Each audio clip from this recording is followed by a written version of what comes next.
میں نے پہلے بھی کئی دفعہ یہ چیز عرض کی تھی کہ قرآن حکیم میں منافقین کو بھی جو خطاب ہوا ہے نا بعض جگہوں پر، وہ یا ایھا الذین آمنو کے ساتھ ہوا ہے. پھر ہم اس کا ترجمہ کرتے وقت حالات و واقعات اور کانٹیکسٹ کی روشنی میں اس کو یوں پھر ترجمہ کر دیتے ہیں کہ اے وہ لوگو جو ایمان کے دعوے دار ہو. ظاہر ہے کہ کامل الایمان مومنین کو تو یہ خطاب نہیں ہو رہا، یا بعد میں آنے والے نسلی مسلمان جو عقیدے میں کمزوریوں کا شکار ہیں، وہ بھی ایک دعوے دار ہی ہے نا. تو اس کے ثبوت میں کئی ایک آیات ہیں، ان میں سے ایک آیت یہ بھی ہے سورۃ النساء کی آیت نمبر 136. آپ ذرا اس کے الفاظ کے اوپر غور کریں تو ظاہر ہے کہ یہ کامل الایمان مومنین سے یہ بات نہیں کی جا سکتی. کامل الایمان مومنین تو پہلے ہی سر تسلیم خم کیے ہوئے ہیں.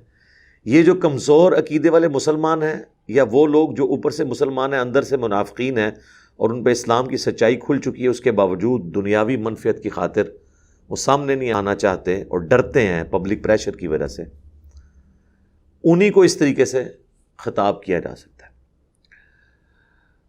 منافق کا جو ورڈ ہے یہ نفق سے نکلا ہے، اور نفق عربی میں کہتے ہیں سرنگ کو، ٹنل کو.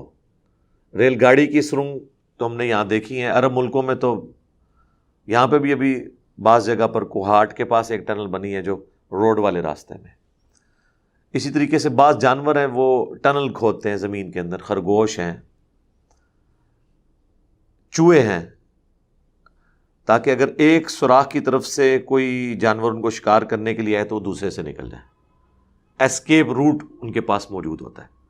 منافق کو منافق اس لیے کہا جاتا ہے کہ اس کے بھی دو رخ ہوتے ہیں، جیسے ایک سرنگ کے دو رخ ہیں. ایک رخ اس کا وہ ہوتا ہے جو مسلمانوں کی طرف ہوتا ہے، ان کو خوش کرتا رہتا ہے ہر وقت. ان کو کہیں پہ اگر پتہ چل جائے یا کہیں پہ خدشہ ہو کہ یہ دو نمبری کر رہا ہے، یہ اندر سے ٹھیک نہیں ہے، تو اس کی وہ چاپلوسی شروع کر دے گا. اور دوسرا رخ اس کا ہوتا ہے کافروں کی طرف، جہاں وہ ان کو تسلی دیتا ہے کہ بھی میں تمہارے ساتھ ہوں، کچھ حالات و واقعات ہیں، کل کو برا وقت آیا تو ہم آپ کے ساتھ کھڑے ہوں گے. اور جب ان پہ برا وقت آتا ہے ان کے ساتھ کھڑے نہیں ہوتے، اور جب مسلمانوں پہ برا وقت آتا ہے وہ ان کے ساتھ کھڑے نہیں ہوتے.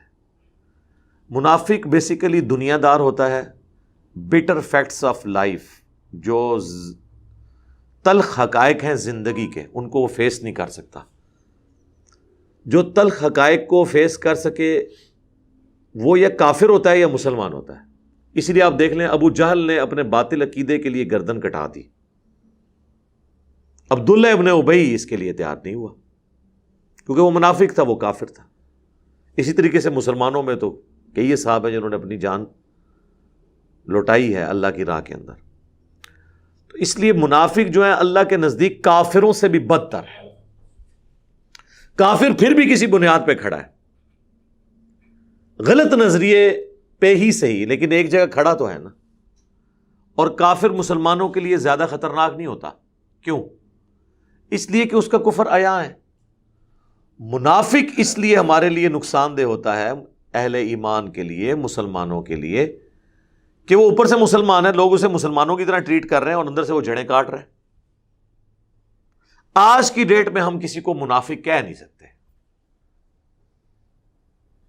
آج کی ڈیٹ میں اگر کوئی شخص کمزوری ایمان کا شکار ہے، اس کی حرکتیں میں نظر آئی ہیں، ہم زیادہ سے زیادہ اسے یہ کہہ سکتے ہیں کہ یہ کمزور عقیدے والا مسلمان ہے. کیوں؟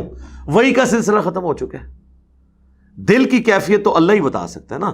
دیکھنے میں تو دونوں چیزیں ایک جیسی نظر آ رہی ہیں آپ کو، ایک کمزور عقیدے والا مسلمان اور دوسری طرف منافق. اس کی بھی حرکتیں وہی ہیں، اس کی بھی حرکتیں وہی ہیں. اب یہ کون ڈیسائیڈ کرے گا کہ یہ دنیا داری کی وجہ سے کر رہا ہے یا واقعی اندر سے یہ اسلام کا دشمن ہے؟ وہی کے بغیر تو آپ اس کو ڈیفائن کر ہی نہیں سکتے. بخاری اور مسلم دونوں میں حدیث ہے کہ منافق کی 4 نشانیاں ہیں. نمبر 1، بات کرے گا تو جھوٹ بولے گا. نمبر 2، عہد کرے گا تو وعدہ خلافی کرے گا. نمبر 3، امانت رکھی جائے گی تو خیانت کر دے گا. اور نمبر 4، جب کبھی معاملہ ہوگا، جھگڑا ہوگا تو وہ گالی گلوچ کے اوپر اتر آئے گا.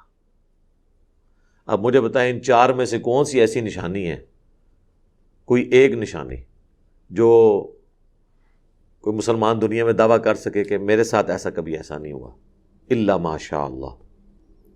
اور نبی علیہ السلام فرمایا جس میں چاروں پائی جائیں وہ پکا منافق، جس میں ایک پائی جائے وہ منافقت کے اوپر ایک شاخ کے اوپر تو ہے. بات کرے جھوٹ بولے. جھوٹ اس وقت دنیا میں کس قوم کا ترہ امتیاز بنا ہوا ہے؟ وعدہ کرے، وعدہ خلافی کرے. وعدہ خلافی کس قوم کا ترہ امتیاز بنا ہوا ہے؟ امانت رکھی جائے خیانت کرتے. ہمارے جو حکمران ہیں یہ جب حلف اٹھاتے ہیں میں آئین پاکستان کا وفادار رہوں گا، اور سارے فراڈ یہ لوگ کر رہے ہوتے ہیں، چاہے وہ پولیٹیکل لیڈرز ہوں چاہے وہ ریاستی اداروں کے لوگ ہوں، آئین کے ساتھ غداری کرتے ہیں. تو امانت رکھی جی خیانت کر دی. اور جب جھگڑا ہو تو گالی گلوچ پہ اترے. تو گالی گلوچ تو تکیہ کلام بنا ہوا ہے. لیکن ہم ان سب لوگوں کو منافق نہیں کہتے، ہم کہتے ہیں کہ یہ عملاً منافق ہیں. عقیدے میں ہمارا حسن ظن ہے کہ مسلمان ہی ہوں گے، اعمال ان کے منافقین والے ہیں. لیکن ہم انہیں منافق نہیں کہیں گے. یہ ان کو کہا جاتا ہے، اس کی ٹرم جو ڈیوائز کی جاتی ہے وہ ہے عملی منافق، اور دوسرا ہوتا ہے اعتقادی منافق. اعتقادی منافق نبی علیہ السلام کے زمانے میں تھے، جو وحی کے ذریعے بتا دیا گیا، عبداللہ ابن ابی یا اس کے ساتھی. آج تو ہم کسی کو نہیں کہہ سکتے کہ یہ منافق ہے. ہاں عملاً کہہ سکتے ہیں کہ یہ عملاً نفاق والا ایٹیچیوڈ اس میں پایا جاتا ہے. ہو سکتا ہے عقیدے میں بھی کئی ہمارے ساتھ منافقین ہوں، ہمیں پتہ نہیں ہے.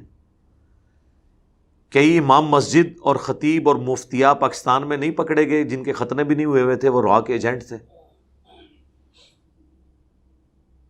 ان کی خاطر تو کتنے لوگوں نے عوام الناس سے جھگڑے بھی کیے ہوں گے مفتی صاحب کی عزت افزائی کے لیے کہ جی آپ کو مفتی صاحب سے بات کرنے کی تمیز نہیں ہے. اور پتہ یہ بعد میں چلا کہ مفتی صاحب کے تو ختنے ہی نہیں ہوئے.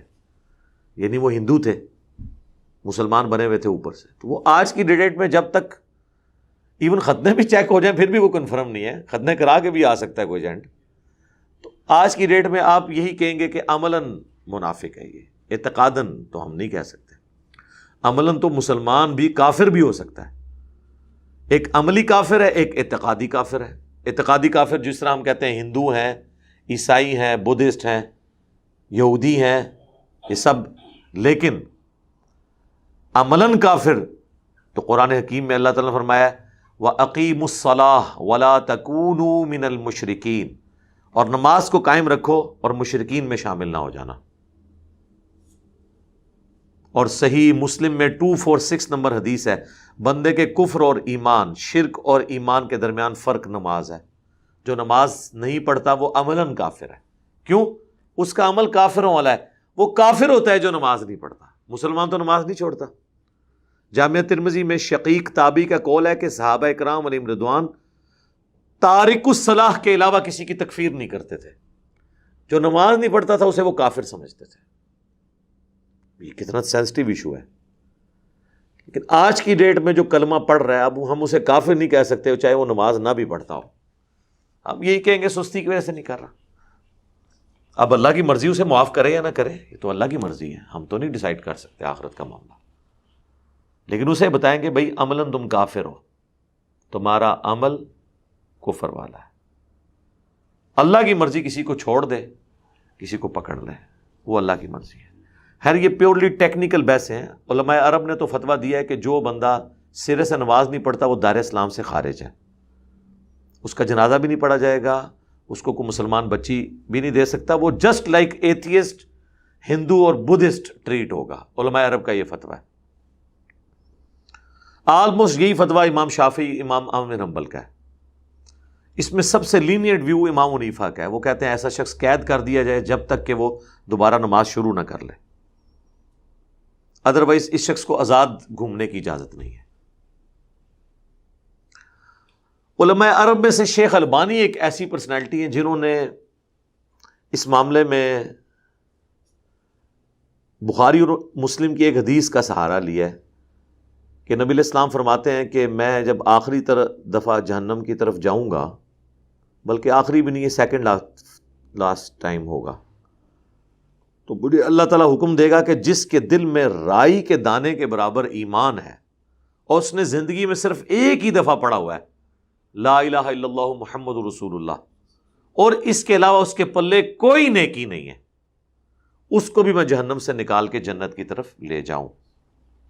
اب یہ حدیث بخاری مسلم دونوں میں ہے، تو شیخ البانی کا موقف اس حدیث کی بنیاد پہ یہ ہے کہ اگر کوئی شخص صرف کلمہ پڑھتا ہے اور اس کے پلے اس کے علاوہ کوئی نیکی نہیں، یعنی نہ اس نے نماز کبھی پڑھی، نہ کبھی روزہ رکھا، نہ کوئی اور نیکی کا کام، الٹیمیٹلی وہ بھی جہنم سے نکال دیا جائے گا کلمے کی برکت سے۔ اور وہ اس حدیث کی بنیاد پہ یہ سمجھتے ہیں کہ ہمیں تارک الصلاح کو کافر نہیں کہنا چاہیے، باقی ہر طرح کی سرزنش اس کے اوپر کریں، لیکن جب وہ کلمہ گو ہے نا تو کلمے کا احترام کریں۔ اس کو سپورٹیو وہ حدیث بطاقہ بھی ہے نا، کاغذ کے پرزے والی حدیث، بطاقہ عربی میں کہتے ہیں کاغذ کا ٹکڑا، جو جامعہ ترمذی میں حدیث ہے کہ قیامت والے دن ایک شخص کے 99 دفاتر گناہوں کے کھولے جائیں گے اور دوسری طرف اس کے پلڑے میں صرف ایک کاغذ کا ٹکڑا رکھا جائے گا جس پہ لا الہ الا اللہ محمد رسول اللہ لکھا ہوگا، اور وہ شخص حیران ہو رہا ہوگا کہ میرے اتنے گناہوں کے سامنے یہ ایک پرزہ کیا کر سکتا ہے، تو وہ کلمے والا پلڑا بھاری ہو جائے گا، اسے جنت کا حکم سنا دیا جائے گا۔ لیکن وہ ایک ہی شخص ہوگا جس کو نبی علیہ السلام نے رپورٹ کیا۔ آپ نے یہ نہیں کہا کہ جتنے بے نمازی ہیں ان کے لیے کاغذ کے ٹکڑے وہاں پہ تیار ہیں، کام چک کے رکھو، نہ۔ اس طریقے سے بخاری مسلم میں جو حدیث ہے کہ ایک بدکار عورت تھی، اس نے اپنے چمڑے کے موزے میں ایک پیاسے کتے کو پانی پلا دیا تو اللہ تعالیٰ نے اسے بخش دیا۔ تو اس کا یہ قطعاً مقصد نہیں کہ حضور یہ کہہ رہے ہیں کہ بدکار عورتیں جو ہیں وہ ہفتے میں ایک دفعہ کتوں کو پانی پلا لیا کریں، ورنہ دوسری تو وہ بھی حدیث ہے بخاری و مسلم دونوں میں کہ ایک نیک عورت تھی، اس نے ایک بلی قید کی اور وہ بھوکی پیاسی مر گئی، نبی علیہ السلام فرمایا اس کی وجہ سے وہ جہنم میں ہے۔ دوسری طرف حقوق العباد بھی نہیں بلکہ جانوروں کے حقوق کے معاملے میں بھی اللہ تعالیٰ گرفت کر سکتا ہے، لہذا اس معاملے کو ہلکا نہیں جاننا چاہیے۔ ہم آخری درجے تک کوشش کرتے ہیں کسی کی تکفیر نہ کریں، لیکن اگر دنیاوی منفعت کو دیکھا جائے تو کوئی شخص بھی اگر اس کو یہ پتہ چل جائے کہ جو یہ نہیں کرتا وہ غدار وطن ڈکلیئر ہوگا اور ایک ہفتے کے اندر پھانسی لگ جائے گا، تو آپ دیکھیں یہ سارے لوگ نماز شروع کر دیں گے، وہ کہیں گے جی یہ تو ڈیفینیشن جب ہوگی محب الوطنی کی، حب الوطنی کی، ادروائز پھانسی چڑھ جانا ہے جس نے نماز نہ شروع کی، تو اس کا مطلب یہی لے رہے ہوں گے۔ البتہ صحیح مسلم کی جو حدیث ہے نا 246 کہ بندے کے کفر اور ایمان، شرک اور اسلام کے درمیان فرق نماز ہے، اس کا مطلب وہ یہ نہیں لیں گے۔ جہاں دنیا کی منفعت جڑی ہوتی ہے وہاں پہ ہم پھر اس قسم کے مطالب لینا شروع کر دیتے ہیں۔ تو اب یہ میں نے ساری باتیں اس لیے کی، میں نے ظاہر ہے کہ ایک جو بھی گفتگو اس وقت اللہ تعالیٰ شرح صدر مجھے کرتا ہے میں وہ گفتگو کر دیتا ہوں، تاکہ ہماری یہ قرآن کلاسز کی ریکارڈنگ کے اندر وہ سب کچھ جو میں نے اتنے سالوں کی محنت سے حاصل کیا ہے، ٹیکنیکل بحث ہیں اور وہ ساری چیزیں جو قرآن سے جڑی ہوئی ہیں، وہ آپ تک پہنچ جائیں۔